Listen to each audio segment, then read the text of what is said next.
Congressman Scott Taylor. And Congressman, thanks very much for joining us this morning. What is the state doing as this storm creeps closer? I know yesterday you visited the local emergency management center in Virginia Beach. What can you tell us?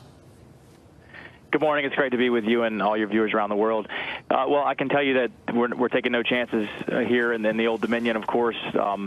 State, local, federal government, everybody came together to coordinate.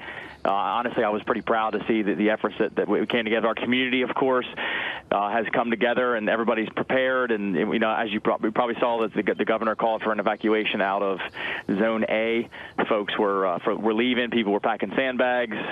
You know, we did hear some positive news for Virginia, but you know, obviously bad news for some of our neighbors down south, and we're going to be prepared to help them as well.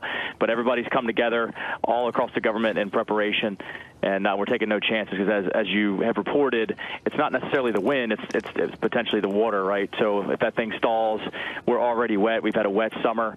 Our rivers are up a little bit, and that could be devastating in terms of flooding. Congressman, it's Dagan McDowell, being a Virginia native and having a lot of family who lives down there. How many people can you estimate? What percentage of the population of the Hampton Roads area and the eastern shore of Virginia, what percentage has evacuated and moved deep inland? That's a good question. I mean, there's definitely folks that have stayed put and just added a little resilience to their properties. You know, it's hard to estimate the percentage. The people definitely got out. You know, the traffic was pretty busy for a little bit there, and folks moved inland. But you know, quite frankly, even inland, there's some potential for flooding there, and folks even inland are a little bit worried. But I will tell you that Virginia is prepared and ready for our neighbors to come up north if necessary to help them out.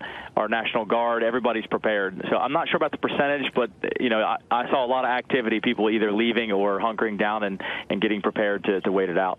Congressman, this is Jack Brewer.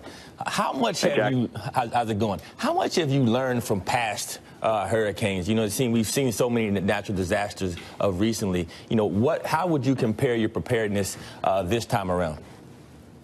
That's an excellent question. You know, I've been very impressed by the coordination between all the governments and the locals. The local emergency response teams, first responders, they understood that they're on the front lines and that resources would be scarce, and that obviously our neighbors have the same problems. So they've really come and been very, very proactive.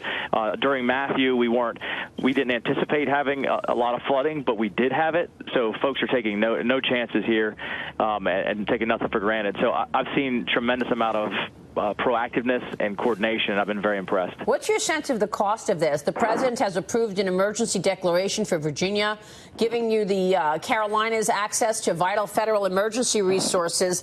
But we're facing, at the end of the month, obviously, the deadline in terms of funding the government. Tell us what you're seeing in terms of end-of-month business and making sure to fund the government so you don't see a government shutdown. Well, I know this is a business and a dollar show for sure. You know, obviously we hope for the best, but the reality is we have to expect the worst. And you know, these rivers, it's been a wet summer, and some of the vegetation in our state and other states have not been stressed like this in a long time. And this thing holds above us for a bit and dumps a bunch of water. You're talking about billions of dollars of damage. I mean, there's probably $1 trillion worth of property that's in the path of this thing. So. You know, we'll probably have to have that kind of conversation. There's no question about it, and I hope that it doesn't have an impact on getting the government funded by the end of the fiscal year. Right. The thing is that one thing I can guarantee you, Maria, they will spend every dollar that's needed for recovery. It's a decision we've made as a country. This will not be a financial problem. One thing I just want to point out is the way that this storm is projected to come on land, because you raised the issue of it's only a Category 2 storm. That does not really reflect the amount of catastrophic flooding that could happen because of this storm. If you have major flooding from this storm that sits on the coast, it pushes all that water inland, up the rivers, up the tributaries, up the streams, and then as it moves inland, you have incredible flooding that is deeper west into, say, North Carolina, because that water has nowhere to go because so much water has been pushed inland off of the coast. I was just worth noting. Congressman, reaction? She's absolutely right. I mean, look, it's not just the coastal areas that are worried about storm surging and flooding. It's definitely inland. And again, it's been a wet summer, so the rivers and ditches are wet. So there isn't anywhere for that water to go. She's right. There's potential a lot of potential damage inland. So folks just have to be prepared. They have to be, make the properties more resilient. They have to be prepared to hunker down for 72 hours or so and wait this thing out or evacuate if they've given the command to do so. All right, Congressman, good to have you on the program. Thanks so much.